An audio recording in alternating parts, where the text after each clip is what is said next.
नमस्कार दोस्तों, मैं धीरेन्द्र आपका अपने वीडियो में स्वागत करता हूं। जैसा कि आप देख सकते हैं, आज हम क्लास 8 एनसीईआरटी हिस्ट्री का 8th चैप्टर डिस्कस करने जा रहे हैं। 8th चैप्टर क्या है? Women, caste and reform.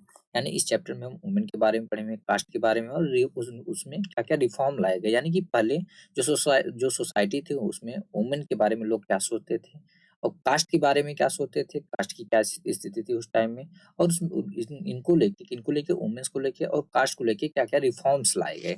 ठीक है? तो इस चैप्टर में हम यही पढ़ने वाले हैं। Have you ever thought of how children lived about 200 years ago? क्या आपने कभी सोचा है कि आज से 200 साल पहले जो चिल्ड्रन थे वो किस प्रकार रहते थे? Nowadays most girls from middle class families go to schools. तो दोस्तों आज के दिनों मिडल क्लास की ज्यादातर जो गर्ल्स हैं, ज्यादातर जो बच्चियां हैं वे स्कूल जाती हैं। मिडिल क्लास फैमिलीज की ज्यादातर जो गर्ल्स हैं वे स्कूल जाती हैं and often study with boys. यहाँ तक कि वो बॉयज के साथ पढ़कर बॉयज के साथ स्टडी भी करते हैं। यहाँ पे विद बॉयज का कहने का मतलब है यानी एक ही क्लास में बॉयज भी पढ़ते हैं, गर्ल्स भी पढ़ती हैं आज के टाइम में। ऑन ग्रोइंग अप, बड़ी होकर many of them go to colleges and universities. इन बच्चियों में से कुछ तो ऐसी होती हैं बड़ी होकर जो कि कॉलेजेस में एडमिशन्स लेती हैं, यूनिवर्सिटीज में एडमिशन्स लेती हैं and take up jobs after that. और उसके बाद भी बच्चियां क्या करती हैं, जॉब भी करती हैं। They have to be adult before they are legally married. यानी लीगली जब उनकी शादी होती है, यानी कानून जब उनकी शादी होती है उसके पहले उनको एडल्ट मतलब उनको ये जरूरी है कि जो गर्ल्स हैं वे एडल्ट हों, यानी कि 18 प्लस। जो गर्ल्स की एज है वह 18 प्लस होनी चाहिए अगर उनकी शादी हो रही है तो। 18 प्लस अगर नहीं है तो लीगली उनकी शादी नहीं हो सकती। एंड अकॉर्डिंग टू लॉ, और लॉ के according they can marry anyone they like. Law के अकॉर्डिंग जो गर्ल्स हैं, जो वे किसी से भी शादी कर सकती हैं जिसको वे पसंद करती हैं, फ्रॉम एनी कास्ट। जो लड़का हो यानी कि जो गर्ल्स हैं वे किसी भी लड़के से शादी कर सकती हैं जिसको वे पसंद करती हैं, और लड़का किसी भी कास्ट का हो, किसी भी कम्युनिटी का हो, यानी कि किसी भी समुदाय का हो। And widows can remarry too. जो विडोज हैं, विडोज यानी जो विधवा औरतें हैं, वे भी जो है कि फिर से शादी कर सकती हैं। All women like all main can vote and stand for elections. तो मेंस की तरह जितनी भी वुमेन्स हैं वे भी वोट दे सकती है, उनको भी वोट देने का अधिकार है। यहाँ तक कि वे इलेक्शन में भी खड़ी हो सकती हैं, यानी चुनाव लड़ सकती हैं। Of course these rights are not actually enjoyed by all. Of course ये तो सही बात है कि जो ये राइट है, कौन सा राइट की जो वुमेन्स है वे मेंस के इक्वल में है, ये पहले से ही नहीं था। यानी कि पहले ही ऐसा नहीं कि पहले से ही ऐसा है, ऐसा नहीं था पहले। पुअर पीपल हैव लिटिल और नो एक्सेस टू एजुकेशन। जो गरीब लोग हैं उनको बहुत ही मतलब उनको एजुकेशन का एक्सेस नहीं है, या अगर है भी तो बहुत ही कम है, मतलब ना के बराबर है। एंड इन मैनी फैमिलीज, और बहुत सारी फैमिलीज में women can not choose there husband. और बहुत सारी फैमिलीज में जो वुमेन्स होती हैं वे अपने हस्बैंड को चूज नहीं कर सकती हैं। 200 years ago things were very different. तो दोस्तों आज से 200 साल पहले जो चीजें थी बहुत पूरी डिफरेंट है, मतलब बहुत ज्यादा डिफरेंट थी। Most children were married off at an early. ज्यादातर जो बच्चे होते थे उनकी बहुत ही कम एज में शादी कर दी जाती थी। Both Hindu and Muslim man could Mary more than one wife. और यहाँ तक एक रूल ये भी था कि जो हिंदू हैं और जो मुस्लिम मेंस हैं वे एक से ज्यादा शादियां कर सकते हैं। ठीक है, यानी एक से ज्यादा वाइफ रख सकते थे। In some parts of the country के कुछ पार्ट्स में widows were praised if they choose death by burning themselves on the funeral pyre of their husbands. Funeral pyre का मतलब होता है जलती हुई चिता। जब जैसे क्या है, एक चिता है, किसी की चिता, एक्चुअली पेंटिंग है इसमें क्या दिखाया गया है, किसी की चिता जल रही है।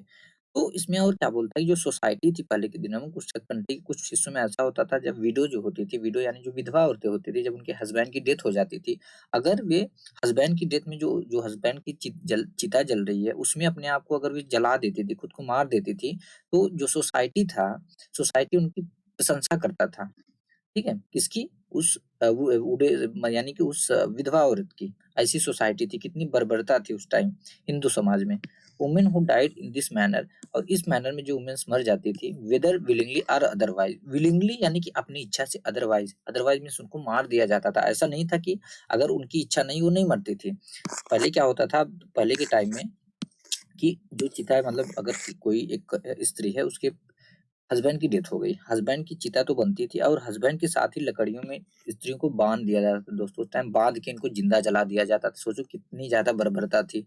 बाधा क्यों जाता था कि उनको डर था कहीं कि जलते टाइम ये भाग ना जाए, इसलिए उनको बांध दिया जाता था। कुछ ऐसी स्त्रियां भी थी जो कि विलिंगली जो है वो जल जाती थी, अगर ना इच्छा ना भी हो तब भी वो जल जाती थी। क्यों? क्योंकि जानती थी सोसाइटी जो है कि उनको जबरन जो है जला ही देगी, तो अपनी इच्छा से ही जल जाती थी। अगर यानी कि इस मैनर में अगर जो भी स्त्री मरती थी, वेदर विलिंगली और अदरवाइज, यानी कि अपनी इच्छा से या जबरदस्ती, वर कॉल्ड सती, उनको सती बोला जाता था, सती औरत बोला जाता था। मीनिंग वर्चुअस वुमेन, इसका मतलब होता है वर्चुअस वुमेन, यानी कि धार्मिक स्त्री। Women's rights to property were also restricted, जो वुमेन्स का राइट टू प्रॉपर्टी है, यानी जो उनका प्रॉपर्टी का अधिकार है, वो भी रिस्ट्रिक्टेड था। Besides most women had virtually no access to education, यानी कि इसके अलावा बिसाइड, यानी कि इसके अलावा जो औरतें थी उनका एजुकेशन तक कोई पहुंच ही नहीं था, उनका एजुकेशन में कोई एक्सेस नहीं था। इन मैनी पार्ट, यानी कि वो एजुकेशन में पढ़ाई नहीं कर सकती थी। In many parts of the country, country के बहुत सारे पार्ट्स में people believe that if a woman has educated she would become a window, यानी कि कंट्री के कुछ पार्ट्स में ऐसा भी लोगों का ऐसा मानना था, सोसाइटी का ऐसा मानना था कि अगर एक वुमेन पढ़ी लिखी होगी, एजुकेटेड होगी, तो वह जल्दी ही क्या हो जाएगी, विधवा हो जाएगी। सोचिए कैसी सोसाइटी थी तब की। यहाँ पे जैसे एक सती पेंटिंग है, आप देख सकते हो यहाँ पे 1813 की। यहाँ पे कैसे किस प्रकार से एक पेंटिंग बनाई गई है। यहाँ पे एक आदमी की हस्बैंड, यानी एक आदमी की मृत्यु हो गई, जिसकी वाइफ है, उनकी वाइफ को यहाँ पे जिंदा जो है कि चिता में ढकेला जा रहा है। चिंता, यहाँ पे देखो सोसाइटी के जो लोग हैं उसको धक्का दे रहे हैं। ठीक है। Differences between main and women were not the only words in society. अब हमने क्या देखा ऊपर की इधर की जो सोसाइटी था उसमें क्या डिफरेंस थे मेंस और वुमेन्स में, तो बट ऐसा नहीं, सोसाइटी में केवल मेंस और वुमेन्स यानी पुरुष और स्त्री के बीच ही डिफरेंस नहीं था। इन मोस्ट रीजन, ज्यादातर रीजन में people were divided along lines of caste. ज्यादातर रीजन में जो लोग थे एक लाइन, कास्ट की लाइन के अलॉन्ग में जो है थे डिवाइडेड थे, यानी कि कास्ट में डिवाइडेड थे। Brahmans and Kshatriya consider themselves as upper caste, जो ब्राह्मण और क्षत्रिय लोग थे वे अपने आप को upper caste, as a upper caste consider करते थे। यानी कि यहाँ पे ब्राह्मण और क्षत्रिय, इस ब्राह्मण एंड क्षत्रिय ये अपने आप को अपर कास्ट में कंसीडर करते थे। Other such as traders and money lender, other लोग जैसे कि ट्रेडर और मनी लेंडर, जिनको की क्या रिफर किया जाता है एज ए वैश्यास, जो कि अपने आप को क्या वैश्य, जो वैश्य, उसके बाद जो स्टेज आता था किसका, वैश्य का। ठीक है। वर प्लेस्ड आफ्टर देम, यानी कि ब्राह्मण और क्षत्रिय के बाद आते थे वैश्यास। Then came peasants and artisan, उसके बाद आते थे पीजेंट और artisan such as weavers and potters. Peasant artisan जैसे कि वीवर्स और पॉटर्स हो गए, जिनको कि क्या रिफर किया जाता है, शूद्राज। उसके बाद आते थे शूद्र, क्या, शूद्र। और एट द लोवेस्ट रंग, रंग यानी कि जो सीढ़ी होती है, लैडर जो होती है, उसकी जो ये डंडा लगा रहता है, जो छड़ होता है, उसको रंग बोला जाता है। तो जो लोवेस्ट रंग पे आता था वो कौन आता था, were those who labour to keep cities and village clean और work at job that upper caste consider polluting, that is it could lead to the loss of caste status. यानी कि जो लोअर रंग था, जो एकदम निचला डंडा था, निचली जो एकदम निचली लोअर लोअर लोअर पे जो आता था वो कौन था, वे लोग थे जो कि सिटीज और गांवों को साफ करने, सफाई उसको क्लीन करने का काम करते थे, या वे ऐसा काम करते थे कि जिस काम को जो अपर कास्ट के लोग होते थे, जैसे ब्राह्मण और क्षत्रिय, इस वे समझते थे कि अगर इस काम को ये लोग कर देंगे, इसको टच कर देंगे, ये पॉल्यूट हो जाएंगे। ठीक है, मतलब गंदे हो जाएंगे और इनका जो कास्ट का स्टेटस है वो खत्म हो जाएगा। ठीक है, तो हमने क्या देखा कि जाति किसमें डिवाइडेड थी, जो कास्ट सिस्टम था किस प्रकार से था, एकदम अपर लेयर, जो जो अपर रंग था उस पे थे ब्राह्मण और क्षत्रिय, जो कि अपने आप को क्या कंसीडर करते थे, अपने आप को ये क्या कंसीडर करते थे, अपर कास्ट कंसीडर करते थे, यानी अपर कास्ट वाले सबसे ऊपर आते थे। उसके बाद वैश्याज आते थे, उसके बाद आते थे शूद्र, जो शूद्र लोग होते थे, और उसके बाद जो आते थे, जो सबसे निचले स्तर पे आते थे, वो बेचारे होते थे जो कि गांव को और सिटीज को क्लीन करने का, सफाई करने का काम करते थे, जो कि ऐसा काम जिसको कि अपर कास्ट के लोग मानते थे कि अगर ये गलती से भी ये काम को टच कर देंगे और तो इनका जो कास्ट स्टेटस है वो चला जाएगा। ठीक है। The upper caste also treated many of these groups at the bottom as untouchable। तो दोस्तों जो अपर कास्ट के लोग होते थे, यानी जो ब्राह्मण क्षत्रिय होते थे, इन लोगों में से जो एकदम लोअर लेवल पे थे, इनमें से बहुत सारे को वे एज ए इनमें से बहुत सारे ग्रुप को वे एज ए अनटचेबल जो है कि मानते थे, ट्रीट करते थे, अछूत मानते थे। They were not allowed to enter temples, draw water from the wells used by the upper caste और bath in the ponds where upper caste bath. यानी कि और क्या था, अनटचेबल मानते थे। ठीक, उसके बाद क्या था कि ये बेचारे जो एकदम लोअर रंग पे थे, जो कि सिटीज को साफ करने का काम करते थे, और उनको अपर कास्ट वाले कंसीडर करते थे क्या, as a untouchable untouchable treat करते थे उनके साथ, मतलब उनको अछूत मानते थे। तो ये अछूत लोग जो थे, ये टेम्पल में इनको जाना परमिशन नहीं था, टेम्पल में एंटर नहीं कर सकते थे। भला, और दूसरा ये उस कुएं से पानी नहीं ले सकते, वेल यानी कि कुआं, उस कुएं से पानी नहीं ले सकते थे जिस कुएं से पानी अपर कास्ट के लोग ले रहे थे। ठीक है, अगर कोई एक वेल है, कोई एक कुआं है, इस कुएं से पानी अपर कास्ट वाले ले रहे हैं, तो ये जो अनटचेबल लोग थे, इनको अलाउ परमिशन नहीं था कि ये इस कुएं से पानी ले। ठीक है, और मंदिर में एंटर नहीं कर सकते थे। ठीक है, यहाँ तक कि अगर जिस पॉन्ड्स में ये लोग नहा रहे हैं, अपर कास्ट के लोग बाथिंग करते हैं, उस पॉन्ड्स में, उस तालाब में ये लोअर कास्ट के लोग, जो अनटचेबल लोग थे, नहा भी नहीं सकते थे। They were seen as inferior human beings, उनको एज इंफीरियर ह्यूमन बींग देखा जाता था। Over the 19th and 20th century many of these norms and perception slowly change. तो दोस्तों, ड्यूरिंग 20th और 19th सेंचुरी के दौरान इनमें से बहुत सारे नॉर्म्स और जो परसेप्शन थे, वो धीरे धीरे चेंज होते गए। Let us see how this happen. चलो अब देखते हैं यार किस प्रकार से हैपन हुआ। वर्किंग टुवर्ड्स चेंजेस, अब इस हेडिंग को समझना। वर्किंग टुवर्ड्स चेंज यानी चेंज की तरफ कार्य। वर्किंग का क्या मतलब है? वर्किंग का मतलब आप मान लो कि रिफॉर्म। क्या? रिफॉर्म। अब इस चीज को समझेंगे, रिफॉर्म क्यों मैं बोल रहा हूँ यहाँ पे। अब देखो, पहले क्या था, हमने अभी जस्ट देखा, पहले वुमेन्स का स्टेटस क्या था सोसाइटी में। लोग उनको पढ़ने नहीं देते थे, मतलब एजुकेशन तक उनका एक्सेस नहीं था। क्या अभी वुमेन्स का एक्सेस है एजुकेशन तक? गर्ल्स का बच्चियां पढ़ पा रही हैं? हाँ, पढ़ पा रही हैं। यानी पहले नहीं पढ़ पा रही थी, अभी पढ़ पा रही हैं। और दूसरा क्या, जो विडोज होती थी वे फिर से शादी नहीं कर सकती थी, बट अभी कर पा रही हैं। हाँ, कर पा रही हैं। और तीसरा, उनको जिंदा जला दिया था, सती प्रथा के दौरान उनको जिंदा जला दिया जाता था। क्या अभी जलती हैं चिताओं में? नहीं, नहीं जलती हैं। 3 चीज हो गया। ठीक है, और उनकी कम एज में शादी कर दी। जो बच्चे होते, जो छोटे बच्चे, मतलब कम एज में ही उनकी शादी कर दी जाती थी। अभी कर दी जाती? नहीं कर दी जाती। एक मतलब कि एक एज रख दिया गया कि एडल्ट जब तक कोई 18 प्लस नहीं होंगी, उनकी शादी नहीं होगी।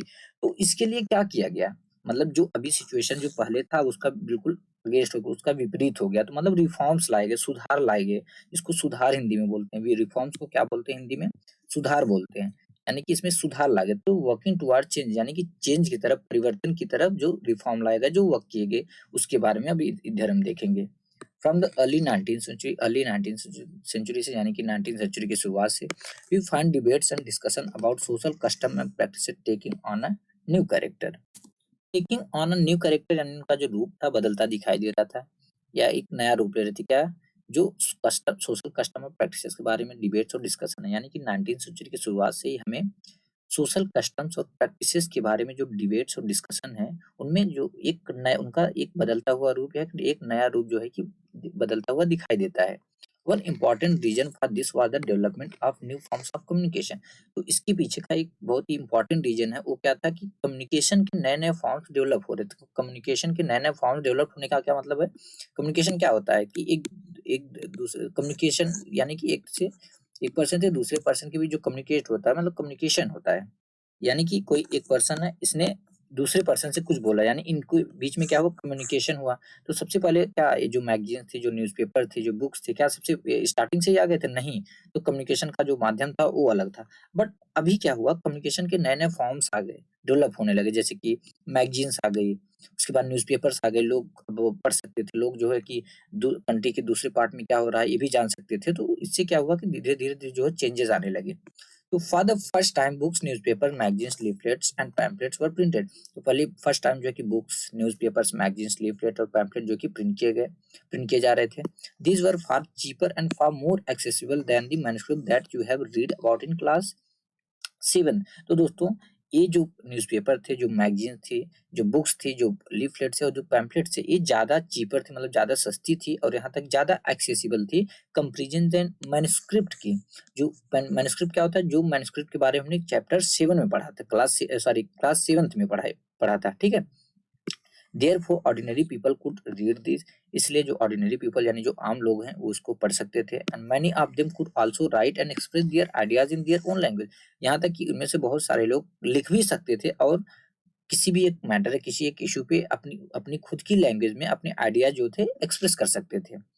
All kinds of issues, social, political, economic and religious could now be debated and discussed by men and sometimes by women as well in the new cities.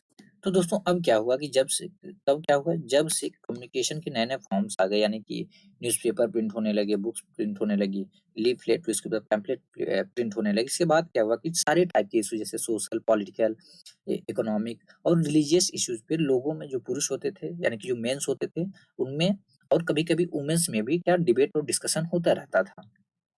The discussions could reach out to a wider public. अब देखो सीधी-सी बात है, क्योंकि communication का नया form develop हो गया था, न्यूज़पेपर प्रिंट होता था। अब इस न्यूज़पेपर में हम क्या देखते हैं? अब देखो आज के टाइम में अगर आप न्यूज़पेपर्स पढ़ते हो, तो आप कहाँ के न्यूज़ पढ़ते हो? कि केवल आपके अपने लोकल एरिया के न्यूज़ के बारे में जान पाते हो? नहीं, आप पूरे कंट्री के न्यूज़ के बारे, यहाँ तक कि अब तो पूरे वर्ल्ड के न्यूज़ के बारे में भी, कि वर्ल्ड में क्या-क्या हो रहा है, आप जान पाते हो। ठीक है? अब जैसे कि अभी प्रेज़ेंट टाइम में सब आप देखो, इज़राइल और फ़िलिस्तीन में जो विवाद चल रहा है, आपको कैसे पता चला? कि आप देखो, आप टीवी पे भी देख ले रहे हो, न्यूज़पेपर में भी देख ले रहे हो। क्या पहले देख पाते? नहीं देख पाते। तो यहाँ पे वही कहने का मतलब, अब जो लोग सोशल, पॉलिटिकल, इकोनॉमिक, रिलीजियस जितनी भी टाइप के इश्यूज़ हैं, हर इश्यूज़ के बारे में लोगों में डिस्कशन होता रहता है, डिबेट होता रहता है हर सिटीज़ में। The discussion could reach out to wider public. अब ये जो डिस्कशन था, ये वाइडर पब्लिक तक, मतलब ज़्यादा से ज़्यादा लोगों तक पहुँच सकता था, and could become linked to movement for social changes. और ये सोशल चेंजेस के मूवमेंट से क्या होती थी, लिंक्ड होती थी। अब इस चीज़ को हम समझने की कोशिश करेंगे, जो ये वाला पैरा है क्या बोल रहा है कि डिस्कशन को reach out to a wider public, यानी ये जो डिस्कशन है, जो हमने किसी भी मुद्दे पे हम जो बात कर रहे हैं, जो चर्चा कर रहे हैं, अब ये ज़्यादा से ज़्यादा लोगों तक जो है कि पहुँच सकता है, और इससे क्या होता है कि ये सोशल चेंज के मूवमेंट के लिए लिंक्ड हो सकता है। यानी कि अगर सोचो, कोई भी एक मुद्दा ले लो, कोई भी एक पॉइंट ले लो, ठीक है? अब सपोज़ उसका न्यूज़पेपर में प्रिंट आया कि हाँ, इस चीज़ को, इस मुद्दे को इतने लोग सपोर्ट कर रहे हैं, कानून को, या कोई कानून लाया गवर्नमेंट ने, इस कानून को इतने लोग सपोर्ट कर रहे हैं। और इसमें से कोई एक बोलेगा कि अब इस तारीख को, मान लो कोई एक डेट रख दो पर्टिकुलर, मान लो मार्च में कोई एक डेट रख दो, और उस डेट को बोला गया कि इस जगह पे, एक पर्टिकुलर प्लेस पे इतने लोग जो है कि जो इस कानून की, मतलब कि कानून कानून को चाहते हैं, या चाहते हैं कि जो गवर्नमेंट है इस कानून को इम्प्लीमेंट करे, उसको लागू करे, वे लोग यहाँ पे आ जाएँ, और जो नहीं चाहते वे लोग ना आएँ। मतलब कि आप सपोज़ चाहते हो कि ना आए, सॉरी, कि इस यह कानून जो गवर्नमेंट इम्प्लीमेंट करने वाली है, यह कानून इम्प्लीमेंट ना करे। तो इस न्यूज़पेपर के थ्रू क्या होगा कि मार्च के उस पर्टिकुलर डेट को पब्लिक जो है, जो चाहती होगी कि इस कानून को लागू नहीं किया जाए, तो वो पब्लिक क्या होगी, एक पर्टिकुलर प्लेस पे सारी पब्लिक इकट्ठा हो जाएगी, सीधी-सी बात है। एक क्राउड इकट्ठा हो जाएगी, वहाँ पे वो क्या एक मूवमेंट करेंगे, एक आंदोलन करेंगे, गवर्नमेंट को प्रेशराइज़ करेंगे कि ये कानून जो है गवर्नमेंट लागू ना करे, इम्प्लीमेंट ना करे। ठीक है? तो इससे गवर्नमेंट एक्शन में आती है, गवर्नमेंट प्रेशराइज़ होती है, और वो कानून क्या होता है, लागू नहीं होता है। इसलिए सोशल चेंजेज़ का इसमें बोला गया कि सोशल चेंज के आंदोलन के लिए एक लिंक बन जाता है। ठीक है? और पहले यही नहीं होता था। These debates were often initiated by Indian reformers and reform groups। तो जो डिबेट्स थे, ये नॉर्मली किसके द्वारा ओपन इनिशिएट किए जाते थे, स्टार्ट किए जाते थे, नॉर्मली इंडियन रिफॉर्मर्स के द्वारा या रिफॉर्म ग्रुप्स के द्वारा। One such reformer was Raja Ram Mohan Roy. तो इसी प्रकार के एक रिफॉर्मर थे Raja Ram Mohan Roy. He founded a reform association known as Brahmo Sabha. तो इन्होंने एक इसी प्रकार का एक एसोसिएशन रिफॉर्म किया, जिसको ब्रह्म सभा के नाम से जाना जाता था, और बाद में इसका नाम क्या पड़ा, Brahmo Samaj, in Calcutta. People such as Ram Mohan Roy are described as reformers because they felt that changes were necessary in society. देखो, अब बात आती है कि राम मोहन राय को रिफॉर्मर्स क्यों बोलते हैं, लोग उनको रिफॉर्मर्स के रूप में क्यों देखते हैं?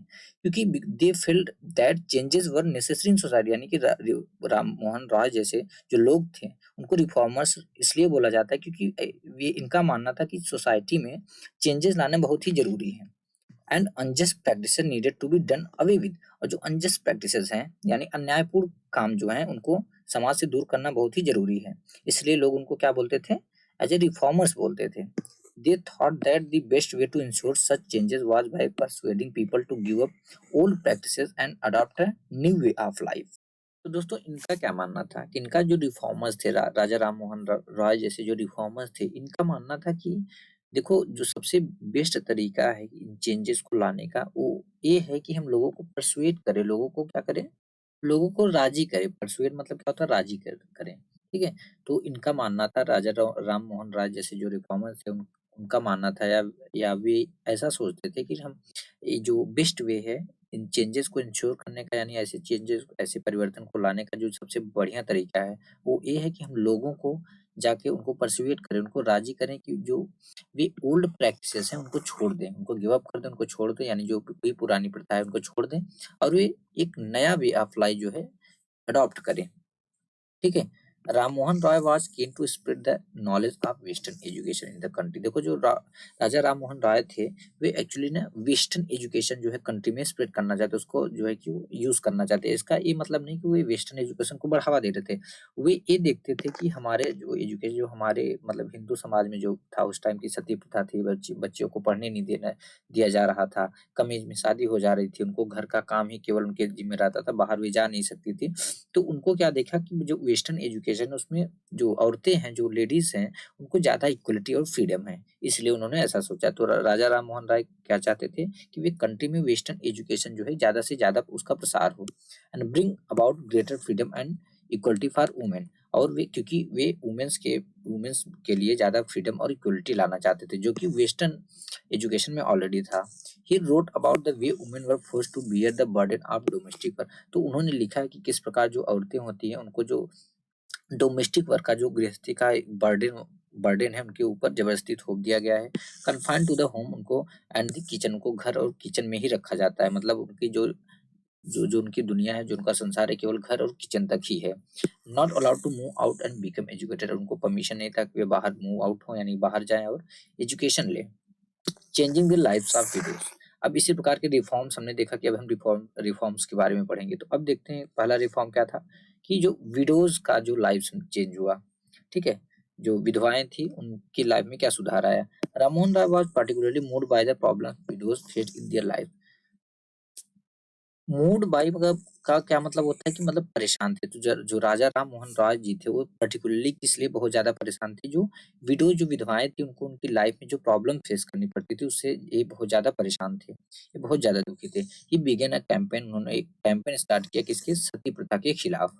Ram Mohan Roy was well versed in Sanskrit, Persian and several other Indian and European languages.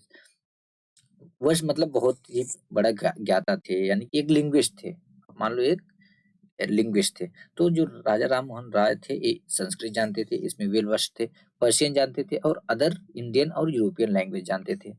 He tried to show through his writing that the practice of widow burning had no sanction in ancient text। तो इन्होंने क्या सोचा कि जैसे कि एक बार common आप सोचो कि कोई चीज अगर हम फॉलो करते हैं, या आप किसी जॉब के लिए जाते हैं या कोई भी चीज, उसका एक कुछ टर्म्स ऑफ कंडीशन होते हैं, उस टर्म्स ऑफ कंडीशन को हमको जरूर पढ़ना चाहिए अगर आपको जागरूक नागरिक या जागरूक सिटीजन बनना है। तो राजा राम मोहन राय जी क्या सोचे कि हमारा एक जो रिलीजन है, जो हमारा एंशियंट टेक्स्ट है, क्या हमारा जो एंशियंट टेक्स्ट है वो सच में अलाउ करता है कि जो विडोज, जो सती प्रथा है वो लीगल है। यानी कि हमारे ग्रंथों में, जो हमारे पुराने ग्रंथ है, क्या उसमें सच में लिखा हुआ है, उसमें सैंक्शन है, सैंक्शन नो सैंक्शन, यहाँ पे सैंक्शन का मतलब स्वीकृति। तो इनके माइंड में आया कि हम एक काम करता हूँ, मैं एंशियंट टेक्स्ट पढ़ता हूँ, जो एंशियंट ग्रंथ है, और उसमें देखता हूँ कि क्या सच में हमारा जो धर्म है कि इतना ज्यादा बर्बर है कि इसमें लिखा है कि जो औरतें हैं उनको जला देना चाहिए उनके पति की मृत्यु के बाद। तो इनके मन में आया, तो इन्होंने उसको पढ़ा।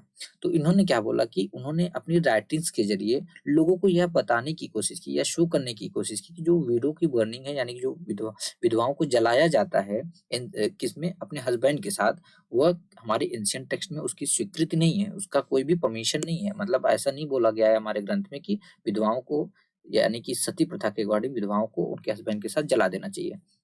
इन्होंने लोगों को दिखाने की कोशिश की। By the early 19th century तक, as you have read in chapter 7, जैसा कि हमने चैप्टर 7 में पढ़ा था, मैंने British officers had also begun to criticise Indian tradition and custom.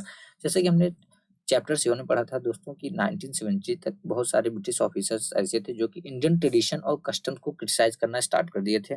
They were therefore more than willing to listen to Ram Mohan, who was reputed to be a learned man। Actually वे लोग ज्यादा राम मोहन राय जी की ज्यादा सुनते थे, क्यों, क्योंकि जो राजा राम मोहन राय जी थे ना, एक लर्न मैन थे, मतलब एक विद्वान थे, जो कि इनकी एक रेपुटेशन थी कि बहुत ही ज्ञानी पुरुष है।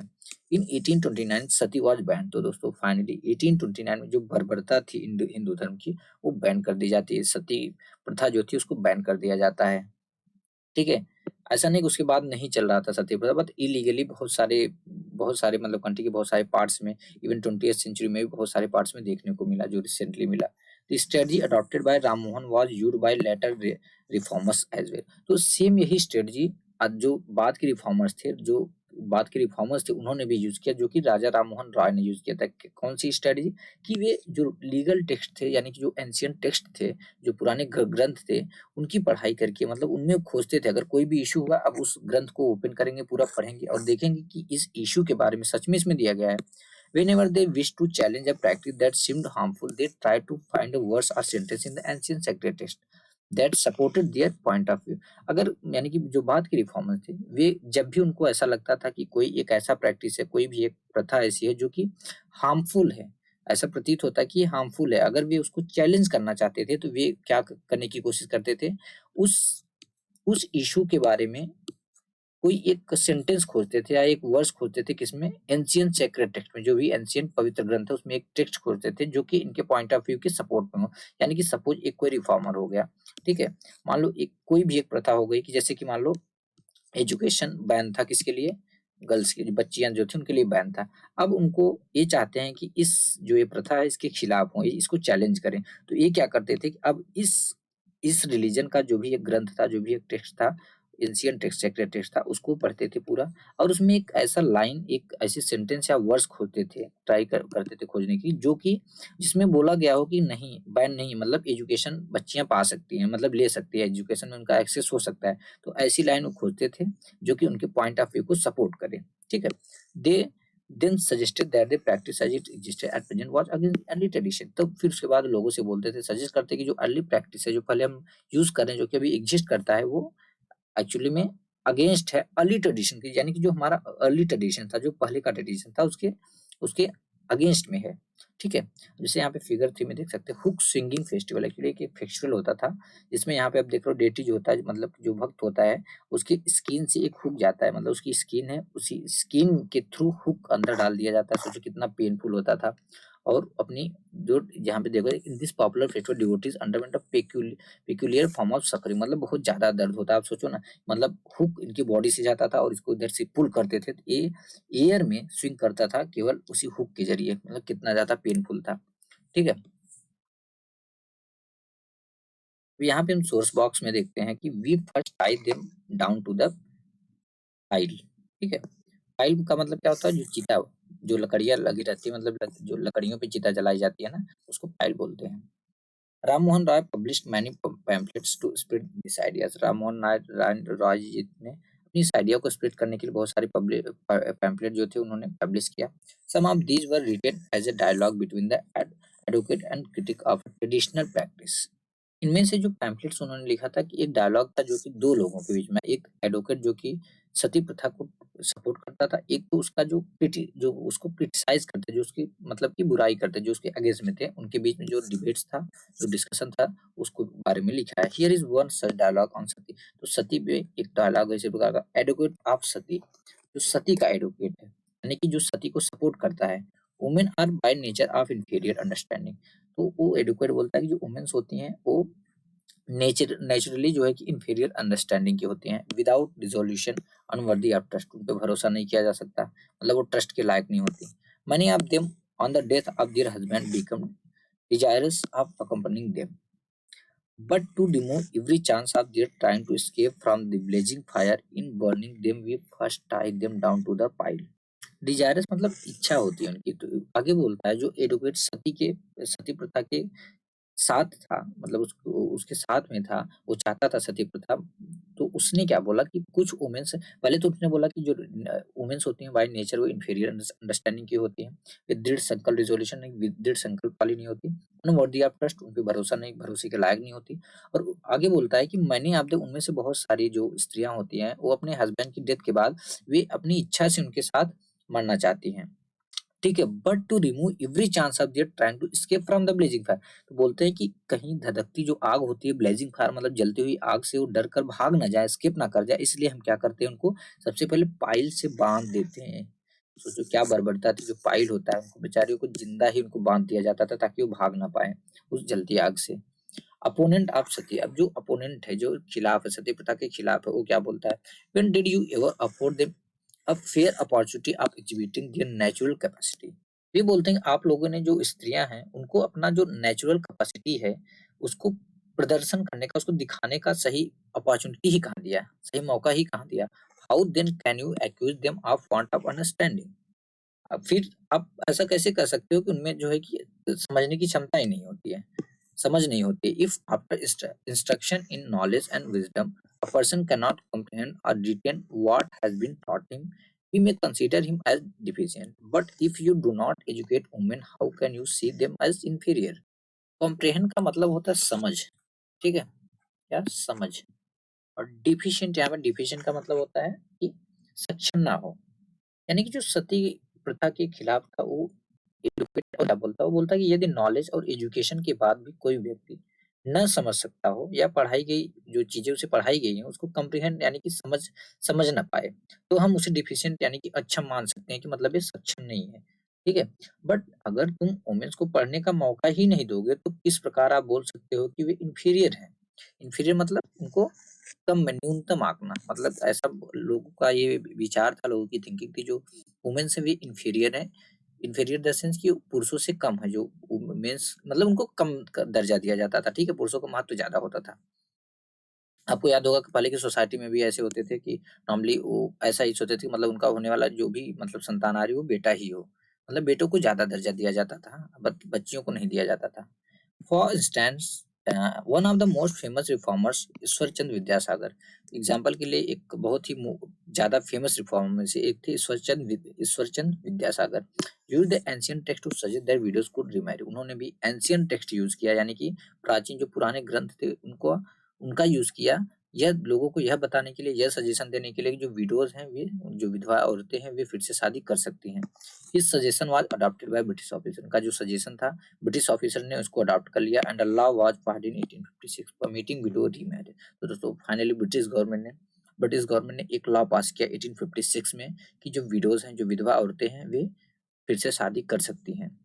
Those who were again the remarriage of widows oppose Vidyasagar, तो वे लोग वे चैंपियन जो कि रीमैरिज यानी विडोज के रीमैरिज के अगेंस्ट में थे, वे ये चाहते थे कि जो विधवाएं हों उनकी फिर से शादी ना हो, जो इसके अगेंस्ट में थे, वे क्या किए, विद्यासागर का अपोज करना स्टार्ट कर दिए एंड इवन बायकॉट, यहाँ तक उनका बायकॉट कर दिया।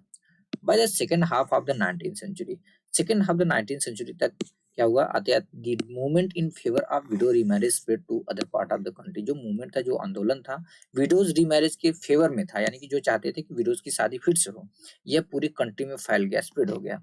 इन the Telugu speaking area of the Madras presidency की जो तेलुगु स्पीकिंग एरिया था, Veeresalingam Pantulu form an association for widow remarriage. तो दोस्तों तेलुगु स्पीकिंग एरिया कहाँ का, मद्रास प्रेसिडेंसी जो थी उसकी जो तेलुगु स्पीकिंग एरिया था, वहाँ जो नाम था उसका क्या क्या, वीर सलिंगम पंचुलू, इसने एक एसोसिएशन फॉर्म किया, किसके लिए, विडो की जो विधवाएं औरतें थी उसकी फिर से शादी के लिए।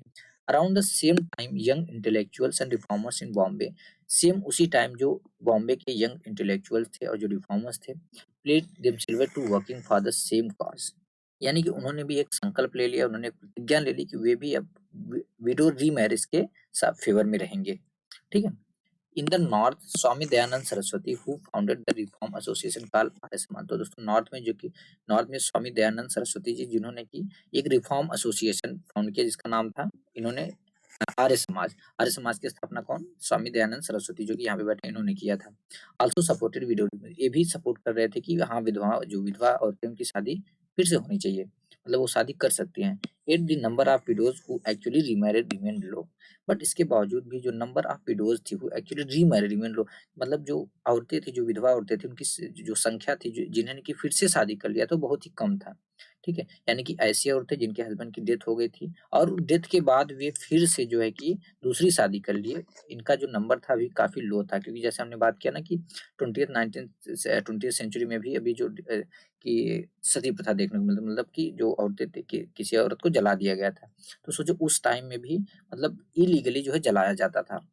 Those who married were not easily accepted in society and conservative groups continue to oppose the new law, तो वे लोग अब इसमें से एक तो इनका नंबर कम था जिन्होंने फिर से शादी की थी, अब इन शादी करने के बाद इनको सोसाइटी एक्सेप्ट ही नहीं करती थी, मतलब कितनी ज्यादा बर्बरा, कितनी बेकार सोसाइटी थी, इनको एक्सेप्ट ही नहीं करती थी। And conservative groups continue to oppose the new law, जो कंजर्वेटिव ग्रुप्स थे उन्होंने नए लॉ को अपोज जो है कंटिन्यू रखा, मतलब उनका विरोध ही करते रहे।